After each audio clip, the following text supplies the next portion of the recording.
ഇറാൻ്റെ ഏറ്റവും പ്രധാനപ്പെട്ട ആണവ ശക്തിയുണ്ട് എന്ന് പറയുന്ന നത്താൻസിൽ അവർക്ക് എന്ത് ചെയ്യാൻ സാധിച്ചു എന്നുള്ളതാണ്. ഇസ്രായേലിൻ്റെ സേന ഇപ്പോൾ പറയുന്നത് അത് ഞങ്ങൾ ഭാഗികമായി തകർത്തു എന്നുള്ളതാണ്. പക്ഷേ ഇറാൻ മാധ്യമങ്ങൾ അത് സമ്മതിക്കുന്നില്ല. നത്താൻസിലെ ആണവ കേന്ദ്രം ഉള്ളത് അത് ഒരു ഭൂഗർഭ അറയിലാണ് എന്നതടക്കം അതിനെക്കുറിച്ച് പലതരത്തിലുള്ള റിപ്പോർട്ടുകൾ വന്നിട്ടുണ്ട്. അത് നശിപ്പിക്കാൻ ഇസ്രായേലിന് സാധിച്ചിട്ടില്ല എന്നുള്ളതാണ് ഇറാനിയൻ മാധ്യമങ്ങൾ പറയുന്നത്. ഏതായിരുന്നാലും ഏറ്റവും പ്രധാനപ്പെട്ട ഒരു അജണ്ട ആയി അവർ മുന്നോട്ട് വയ്ക്കുന്നത് ഇറാൻ ഒരു ആണവ ശക്തിയായി, ഒരു ആണവായുധമുള്ള രാജ്യമായി മാറില്ല എന്ന് ഉറപ്പാക്കുക എന്നുള്ളതാണ് തങ്ങളുടെ പ്രധാനപ്പെട്ട ലക്ഷ്യം എന്ന് രണ്ടുപേരും വിശദീകരിക്കുന്നു.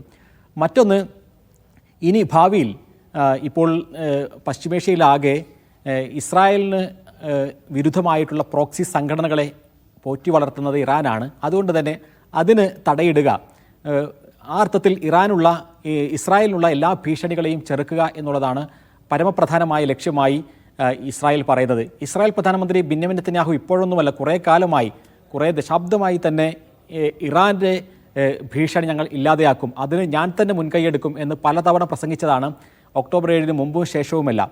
ആ അർത്ഥത്തിൽ ഇസ്രായേലിന് ഈ മേഖലയിലുള്ള പശ്ചിമേഷ്യയിലുള്ള ഏറ്റവും പ്രധാനപ്പെട്ട ഒരു ത്രട്ട് ആയ ഇറാൻ്റെ ആ ഒരു ശല്യം ഒഴിവാക്കുക എന്നുള്ളതാണ് അവരുടെ പ്രധാനപ്പെട്ട ലക്ഷ്യമായി പറയുന്നത്.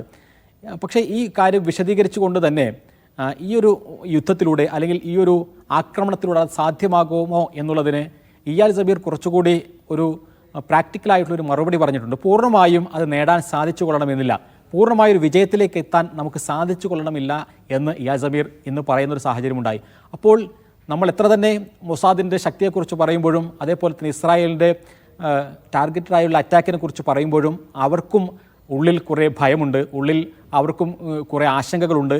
പൂർണ്ണമായി ഒരു ആക്രമണത്തിലൂടെ ലക്ഷ്യങ്ങളെല്ലാം നേടുന്ന ഒരു യുദ്ധമാക്കി ഇതിനെ മാറ്റിയെടുക്കാനൊന്നും സാധിക്കില്ല എന്ന് അവർ തന്നെ തിരിച്ചറിഞ്ഞിട്ടുണ്ട്. അതിൻ്റെ ഒരു പ്രതിഫലനം കൂടിയാണ് നമ്മൾ കണ്ടത്. നമുക്കറിയാം, ഗസയിൽ കഴിഞ്ഞ കുറേ കാലമായി ഹമാസിനെ പൂർണ്ണമായി ഇല്ലാതെയാക്കാനും അതേപോലെ തന്നെ അവിടെ നിന്നുള്ള ഒരു ത്രട്ട് ഇല്ലാതെയാക്കാനും അവിടെയുള്ള ബന്ദികളെ ഇങ്ങ് മോചിപ്പിച്ചു കൊണ്ടുവരാനും പോലും സാധിക്കാത്ത ആ ഒരു കൊച്ചു പ്രദേശത്ത് പോലും ഒരു വിജയം നേടാൻ, ടോട്ടൽ വിക്ടറി എന്ന് പറയുന്ന ഒരു കാര്യത്തിലേക്ക് കൊണ്ടുവരാൻ നെതന്യാഹുവിന് സാധിക്കില്ലെങ്കിൽ ഒരു വലിയ രാജ്യമായ ഇറാനെ, ഇത്രയും കാലത്തെ പരിചയമുള്ള വലിയ ആയുധ ശേഖരങ്ങളുള്ള ഒരു രാജ്യത്തെ കീഴടക്കാനും ലക്ഷ്യങ്ങൾ നേടാനും സാധിക്കുക എന്ന് പറയുന്നത് അത് വ്യാമോഹമാണ് എന്ന് ഇസ്രായേലിനും അറിയാം.